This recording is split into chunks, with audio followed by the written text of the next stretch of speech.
الحمد للہ وحدہ والصلاة والسلام علی من لا نبی بعدہ اما بعد اعوذ باللہ من الشیطان الرجیم بسم اللہ الرحمن الرحیم ان عدۃ الشہور عند اللہ 12 شہرا فی کتاب اللہ یوم خلق السماوات والارض منها 4 حرم صدق اللہ العظیم۔ محترم بزرگوں اور عزیز برادران ملت، السلام علیکم ورحمۃ اللہ وبرکاتہ۔ ابھی چند دنوں کے بعد ہمارے اوپر محرم الحرام کا مہینہ سہ فگن ہونے والا ہے، ہمارے اوپر آنے والا ہے۔ یہ مقدس مہینہ ہمارے اوپر چھانے والا ہے۔ یہ مہینہ تمام مہینوں میں سب سے پہلا مہینہ ہے۔ جیسے انگریزی مہینوں میں ہم جانتے ہیں کہ جنوری کا مہینہ سب سے پہلا مہینہ ہے، سال کی شروعات جنوری سے ہوتی ہے، اسی طریقے سے محرم الحرام کا مہینہ یہ اردو مہینوں میں سب سے پہلا مہینہ ہے، اور سال کی شروعات، اردو سال کی شروعات، ہجری کیلنڈر کی شروعات وہ محرم کے مہینے سے ہوتی ہے، اور مہینوں کی جو تعداد ہے وہ 12 ہے، اور اللہ تعالیٰ کے نزدیک بھی یہ 12 ہے۔ جو آیت میں نے بھی آپ کے سامنے پڑھی ہے اس کا یہی معنی ہے، ان عدۃ الشہور عند اللہ 12 شہرا فی کتاب اللہ۔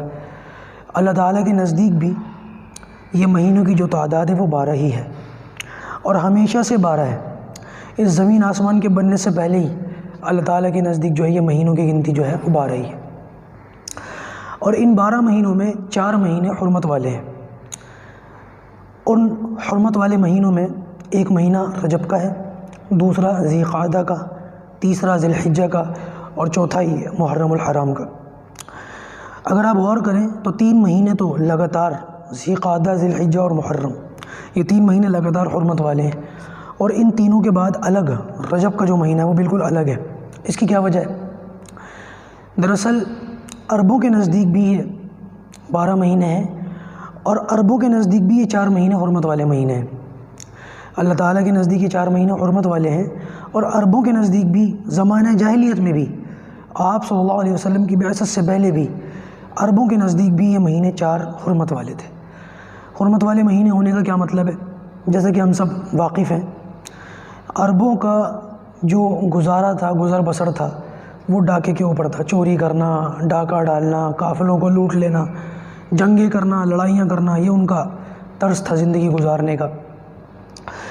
تو وہ عرب جو ہیں ان 4 مہینوں کے اندر قتل و قتال، لوٹا ماری، چوری چکاری نہیں کیا کرتے تھے۔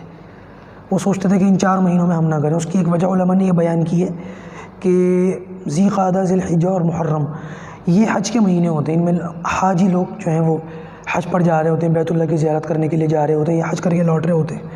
تو ان دنوں میں ایسے معاملات پیش آتے ہیں، اس وجہ سے یہ لوگ جنگ و جدال اور قتل و قتال نہیں کیا کرتے تھے۔ سوال یہ اٹھتا ہے کہ رجب کے مہینے میں پھر کیوں نہیں کرتے تھے؟ کیونکہ اس میں تو حاجیوں کے آنے جانے کا سلسلہ نہیں ہوتا۔ تو علماء نے اس کا یہ جواب دیا ہے کہ جو عمرہ وغیرہ کرتے تھے ان کے لیے یہ رجب کا مہینہ چھوڑ دیا کرتے تھے کہ چلو رجب کے مہینے میں جو عمرہ کرنا چاہے، تو رجب بھی حرمت والا مہینہ ہے، عمرہ جو لوگ کرنا چاہیں وہ عمرہ کر سکتے۔ اب عربوں نے کیا کیا؟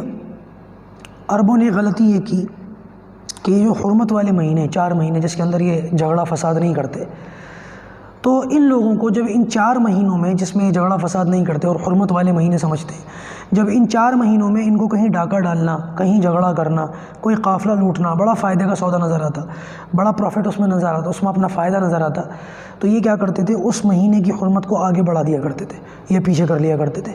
مثال کے طور پر یوں کہتے تھے کہ اس بار محرم کا جو مہینہ ہے وہ ربیع الاول میں آئے گا، اور ربیع الاول کا مہینہ ابھی آ گیا، تو لہٰذا اس طریقے سے ڈاکہ ڈال لیا کرتے تھے، قافلے لوٹ لیا کرتے تھے، قتل و قتال کر لیا کرتے تھے۔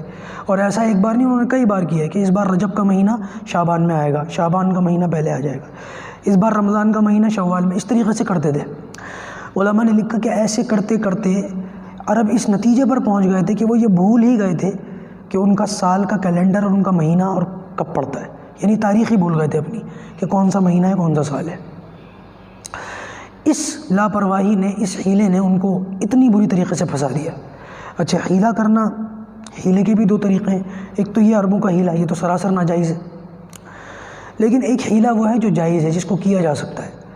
مثال کے طور پر حضرت ایوب علیہ السلام، جن کے بارے میں ہم سب جانتے کہ وہ شدید بیمار ہو گئے تھے، اللہ تعالیٰ کی طرف سے ان پر کچھ وقت ایسا آ گیا تھا کہ وہ بیمار ہو گئے، اللہ تعالیٰ نے مال بھی لے لیا، اولاد بھی لے لیے اور سب کچھ لے لیا، صرف ایک بیوی رہ گئی تھی جو خدمت کرتی تھی۔